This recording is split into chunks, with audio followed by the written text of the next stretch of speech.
I just finished reading Genesis and I learned so much from Joseph's story that I did not catch the first time I read the Bible. Let me give y'all a breakdown if y'all got like 2 minutes with me, okay? So, Joseph is known as the dreamer. By the way, I made other videos about how God communicates with us, and I said that one of the ways is through dreams. God gave Joseph many dreams, and he was also able to interpret other people's dreams. Okay. So Joseph had a lot of older brothers, I think maybe about 10, right? He was hated so much by his brothers at such a young age. From the time Joseph was a kid, his brothers hated him, and they hated him so much that they wanted to kill him. Now, here's the first thing I got from this story. Joseph's brothers hated him so much they didn't even know what God was about to do with his life. They didn't know that many, many years later, God was going to make Joseph the governor of Egypt. They could literally sense the light that God put on his life. And sometimes you realize or you wonder, like, what did I do to this person? Like, I didn't. Some people can see the gift on you that you may not even see yourself. And because of that gift, that light, the hand that God has over your life that they can see, they can't stand you. And the crazy part is you haven't even reached your full potential yet. You don't even have all the things that God has stored up for you. You just have a little, but baby, they don't even like you with the little. Imagine how they're going to react with the light. But I'm moving on. That was just the first thing. So this is what happened in the story, right? Joseph's brothers wanted to kill him by throwing him in a ditch. The oldest brother, Reuben, was like, no, we're not going to do that to him. So when Reuben went away, the other brother sold him to some Egyptians, okay? When he became an Egyptian slave, the other brothers went back to the father and said that he was attacked by a wild animal and he was deceased, all right? Cool. Meanwhile, all these years, Joseph is now a servant, because he was sold into slavery. He's a servant and he's working for this man and he's doing his thing. He's really good at it. But the person that he is serving has a wife and the wife wants him. So the wife tries to throw herself on Joseph. Joseph doesn't want anything to do with her. You're my master's wife and you're a married woman. So she lies and says that he tried to push up on me. And then Joseph gets thrown into jail for this woman's lie. Cool.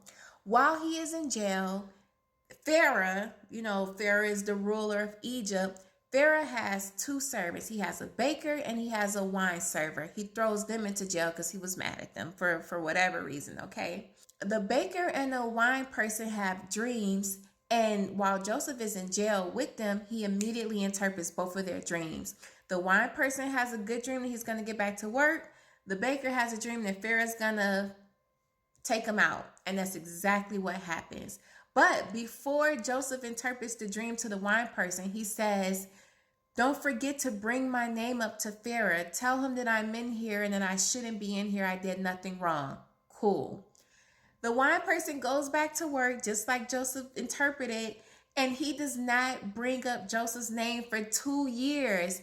Oh, but when he brings his name up, see, that was the second revelation that I got out of this story. Sometimes someone in some place will bring your name up for the gift that you have. See, what happened was Pharaoh had a dream and he needed somebody to interpret it. The Bible says that he was going around to all these magicians and all these people. Nobody knew what his dream meant. And that's when the wine person was like, oh, 2 years ago when I was in jail, this man named Joseph interpreted this dream for me. So when Pharaoh heard that, he went to Joseph and he said, I heard that you can interpret dreams. And this is the third revelation. Joseph literally said, I cannot, but God can explain the dream for you. See, he has a gift, but he is giving God the glory for his gift. Even still, he was in jail for 2 years. He went through these troubled times. He is still able to give God the glory. Moving on though, he interprets Pharaoh's dream. He tells about how it's going to be 7 years of harvest with flourishing, prosperous crops. Food is going to be growing, coming in and out. But after those 7 years, it's going to be 7 years of famine. And just as he said, that's exactly what happened. So Pharaoh hired Joseph as the governor. And he said, for the first 7 years, while things are good, You get all the food and store it up, and then when the 7 years of famine hit, everybody's gonna need us because we already know what's gonna happen. And that's exactly what happened. So during the years of famine, the people around Egypt needed to come and get food. And guess who those people were? Joseph's brothers that tried to kill him when he was a little boy. See, they didn't recognize him, but he recognized them. And the crazy thing is, they tried to take this boy Joseph out, not even knowing that God had a plan all along. They needed him. See, sometimes God will put your enemy at your footstool. Now, listen to what Joseph said to his brothers after the reveal. Like, there were some things that happened, but then he told them who he was. And it's like, y'all tried to take me out, but now I'm the governor, and now y'all need me. But after he got over his bad attitude, he did help his brothers. But what he said was, Genesis 48:20, you plan to do something bad to me, but God was planning good all along. See, that was another revelation that I got.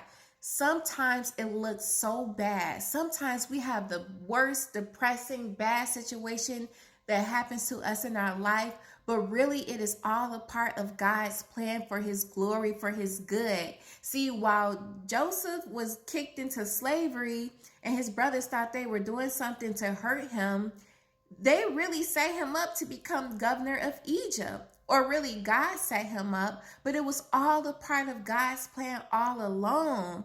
Y'all, this Bible thing is Genesis 45:8. Joseph says it was God's plan. This is when Joseph realized that the bad thing that happened to him was God's plan to save people in Egypt from the famine.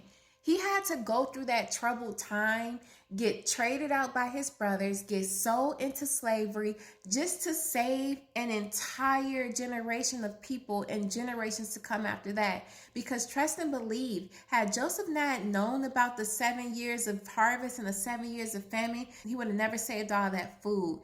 Meaning, all those people that needed the food would have passed away of hunger. And again, the last thing that I learned from Joseph's story was just confirmation from a video that I posted, I think last week, and the one from a few days ago, that God does reveal things to us in our dreams. The closer you get to God, the closer you discover the spiritual gifts that he gives you, and you discover the many different ways that he communicates with you. And one of the ways is definitely through dreams.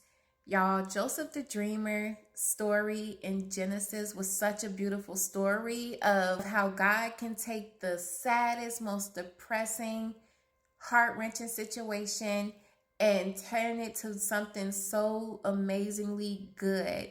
We never know why God is doing something in our lives. So next time you're going through some tough times, just remember, I don't know right now why God is doing this to me, but I need to understand that it's not happening to me, it's happening for me. I'll see you on the next video.